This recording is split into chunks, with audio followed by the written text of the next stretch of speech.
Sir सबसे पहले तो बहुत बहुत स्वागत है हमारी चैनल में। Thank you. और सबसे पहले जो पोस्टर पे मेरी ध्यान जाता है कि brain wash bye history text book, sir उसके बारे में कुछ बताइए। और हिस्ट्री ऑफ इतिहास क्या कहना चाहेंगे सर फिल्म के बारे में? जो ये फिल्म है हिज स्टोरी ऑफ इतिहास, वो हिज स्टोरी से ही हिस्ट्री निकलता है, तो इसलिए इसको हिज स्टोरी ऑफ इतिहास किया गया है। और जो ये ब्रेन वॉश पाए जो पूछ रहे हैं, ये उसी कारण से ही ये मूवी बनाई गई है, क्योंकि जिस तरीके से हमारी पीढ़ियों का, बहुत सारी पीढ़ियों का, 3-4 पीढ़ियों का हिस्ट्री बुक्स के माध्यम से जो हमारा एक ब्रेन वॉश हुआ है। फॉर एग्ज़ाम्पल, जैसे कि Vasco da Gama discovered India, मतलब हम भारतीय कहाँ खोए हुए थे। तो इस तरह के सवाल बहुत मेरे जब दिमाग में आए, तो फिर मैंने ये एक फ़ैसला लिया कि ये मूवी मुझे बनानी है। और इसके पीछे बहुत ज़्यादा गुस्सा था कि ऐसे ऐसी चीज़ें मुझे बताई गई हैं, क्यों बताई गई हैं, जो कि सच नहीं है। तो इस कारण से ये ब्रेन वॉश बाय जो हिस्ट्री टेक्स्ट बुक्स है, ये बहुत लोग रिलेट करेंगे इस चीज़ से, क्योंकि उनको भी सिमिलर चीज़ें ही बताई गई हैं। तो वहाँ से इस मूवी के आइडिया की शुरुआत हुई थी। थोड़ी देर पहले सुबोध सर से बात हो रही थी, उन्होंने कहा कि जो हमें टेक्स्ट बुक में जो हिस्ट्री पढ़ाई जाती है उसके अंदर जो ब्रिटिशर्स और उनसे स्टार्ट की जाती है, तो पहले का जो इतिहास है वो बहुत सारे लोगों के पास नहीं है। तो कितना रिसर्च वर्क लगा आपको, उस बारे में कुछ बताइए। और क्या क्या रिसर्च करना पड़ा इस टॉपिक के लिए? मैं बहुत ज़्यादा पढ़ने वाला इंसान नहीं था, ठीक है, मैं पढ़ता था बट इतना नहीं। लेकिन जब मुझे इस मूवी के लिए मुझे ज़रूरत लगी कि यहाँ मुझे अपनी वो आदत पे काम करना पड़ेगा और बहुत ज़्यादा पढ़ना पड़ेगा, तो मुझे अपने सिख हिस्ट्री के बारे में थोड़ा बहुत पता था गुरुद्वारे में जाके। तो मुझे पहला जो डिसोनेंस बचपन में शायद कभी आया था, तो वो ये आया था कि किताबों में स्कूल की ये लिखा हुआ, गुरुद्वारे में मुझे कुछ और बताया जा रहा है। तो लेकिन उतना ध्यान कोई देता नहीं है, क्योंकि उस टाइम पे आप इतना सोचते नहीं हो, वो सिर्फ आपको एक सब्जेक्ट की तरह लगता है जो आपको मार्क्स लाने और आप आगे बढ़ जाते हो लाइफ में। लेकिन जब आपको ये समझ में आता है कि वो हिस्ट्री का इतना प्रभाव आप पे होता है, आपकी सोच पे, आपके एक्शंस पे, तो फिर वो ज़रूरी हो जाता है कि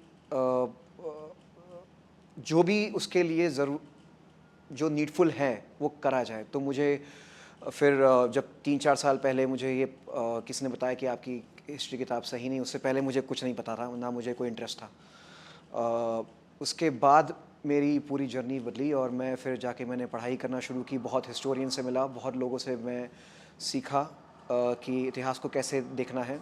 बहुत सारी किताबें पढ़ी। वहाँ से मेरे लिए हर दिन, हर हफ्ता एक नया, एक मेरे लिए एक रेवलेशन था कि अच्छा ये भी था, अच्छा मुझे तो कुछ और बताया गया, अच्छा ये था, मुझे तो कुछ और बताया गया। तो वो जर्नी एक बहुत ही interesting journey, not just for the film, personal मेरी जर्नी के लिए भी वो बहुत ज़रूरी था। बहुत चीज़ें ऐसी मैं जान गया जो मेरी पर्सनैलिटी में भी चेंज आ गई। तो मुझे लगता है कि ये मूवी जो बनाई गई वो इसी कारण से बनाई गई है कि आदमी सोचे कि जब इतिहास वो जिस तरीके से पढ़ता है, उसके सोच और उसके एक्शंस पे क्या फ़र्क पड़ता है, वही बात कहने के लिए मैंने ये मूवी बनाई है। अभी रिसेंटली फिल्म आई थी केसरी, जिसके अंदर जलियांवाला बाग के बारे में आई एम श्योर आपने देखी होगी। आर माधवन एंड अक्षय कुमार जी ने भी इस बारे में बात की थी कि हिस्ट्री में कुछ और बताया गया है। और जो फिल्म में हमने मतलब बहुत सारी चीज़ें अनवील करने की कोशिश की है। क्या कहना चाहेंगे सर? नहीं, अच्छी बात है, ऐसी मूवी आनी चाहिए। और वो ऑब्वियस बात है, जैसे मैंने कहा, सब बहुत से भारतीयों को ऑलरेडी फील होता है, और वो एक्टर्स भी भारतीय ही हैं, उनको भी वही फीलिंग हुआ, उन्होंने भी वही किताबें पढ़ी होंगी जो हमने पढ़ी हैं। It's just that they have the mic to speak right now. उन्होंने बात की, अच्छी बात। और एक मेरा एक मतलब मैं कहूँगा मैं कहीं ना कहीं लकी हूँ कि जिस समय पे वो बात कर रहे हैं, मेरी मूवी उसी के आसपास आ रही है और इस टॉपिक को वो केटर करती है। तो ऐसी ऐसी बहुत सारी फ़िल्में आनी चाहिए, हमसे भी बेहतर बनाने वाले लोग आने आने चाहिए। और तभी मुझे लगता है कि इतना रिच, हमारी इतनी रिच हिस्ट्री है, वो 1-2 मूवी के माध्यम से आप नहीं ख़त्म कर पाएँगे। आपको पता नहीं हज़ारों, सैकड़ों, कितनी मूवी लग जाएँगी।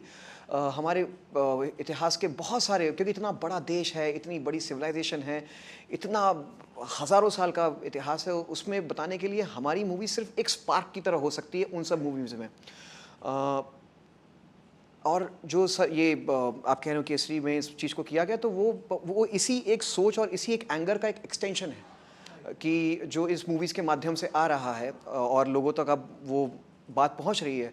और मैं मतलब डेस्टिनी का मैं वही कहूँगा, मैं शुक्रगुज़ार हूँ कि मतलब कि अब जो एक्टर्स हैं बॉलीवुड के वो भी इसके बारे में बात कर रहे हैं, और हम ऑलरेडी अभी मूवी बना रहे हैं। अब 23 तारीख को अब आएगी तो आप लोग को पता लग जाएगा कि ये मूवी भी इनफ नहीं है, और भी ऐसी मूवी आनी चाहिए। एज अ डायरेक्टर कैसा एक्सपीरियंस रहा, और जो रिसर्च थी उसके बाद क्या मतलब ऐसा कुछ हुआ कि जिसने आपको झंझोड़ के रख दिया हो, या ऐसा कुछ अगर कुछ शेयर करना चाहे आप हमारी ऑडियंस के साथ? मेरा पहला था जब तान्हाजी मूवी आई थी, तो मैं वो मूवी देखने नहीं गया था बिकॉज मेरे दिमाग में था हम तो कभी जीते ही नहीं, तो ये कौन सा साला, ये कौन सी ये मूवी दिखा रहे हैं, पता नहीं कहानियाँ बता रहे हैं। तो वो पहले कभी दिमाग में था, जब बाद में पढ़ना शुरू किया तो फिर मैंने पीछे अपने में पास में गया, अच्छा मेरे एक्शंस पे इतना इफेक्ट पड़ा कि मैं मूवी तक देखने नहीं गया। मैंने और भी बहुत सारे मेरी लाइफ में ऐसे एक्शंस हुए जो मैं स्टडी करने लग गया कि मैं ऐसे क्यों कर रहा हूँ, मैं ऐसे बिहेव क्यों कर रहा हूँ। इस सब का तार उस इतिहास और हिस्ट्री से जुड़ा हुआ है। इस करके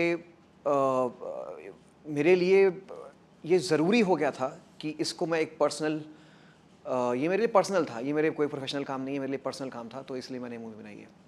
सर जैसे आपने कहा कि जो इतिहास आपने पढ़ा था उसकी वजह से आप तानाजी मूवी देखने नहीं गए, तो बहुत सारे यंगस्टर्स होंगे जिसके दिमाग में ये चीज़ होगी जैसे जो आपके दिमाग में थी, जी। तो ये फिल्म कितना बड़ा इफेक्ट डालेगी उनके जो जो सोच है उनके ऊपर स्पेशली? देखिए, अगर देखेगी तो देखेंगे लोग तो डालेगी, सीधी बात है।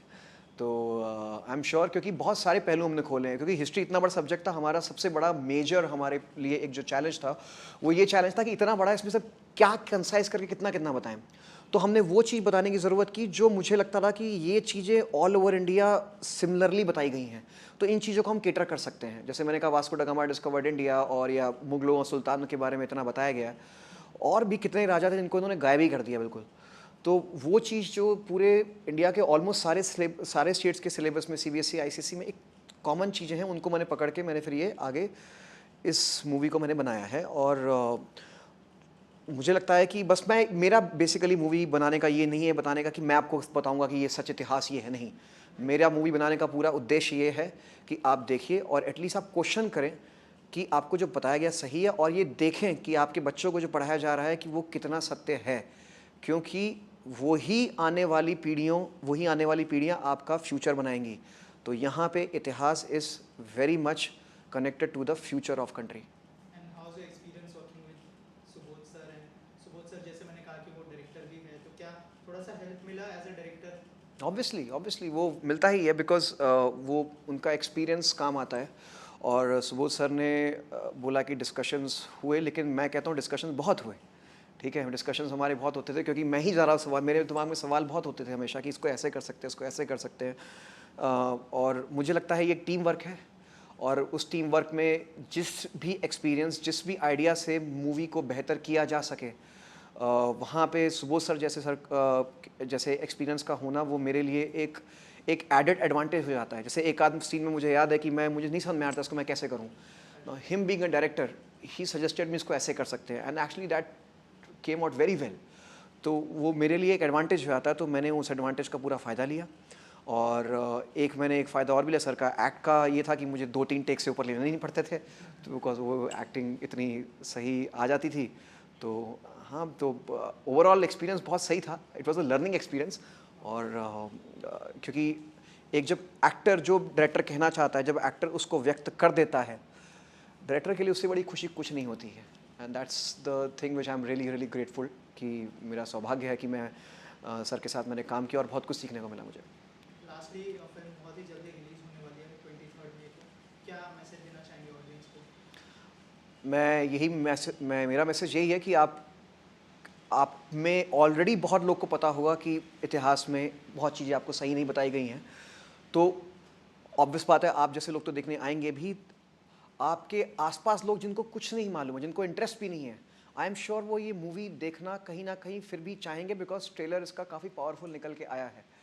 तो वो मैं चाहता हूँ आप आके देखें इस मूवी को, और इस मूवी के देखने के बाद मैं इतना ज़रूर कहूँगा कि आप सोचेंगे ज़रूर कि आपको जो बताया गया क्या वो सही था। यही मेरा उद्देश्य है, और यही मुझे लगता है जनता को फील होगा।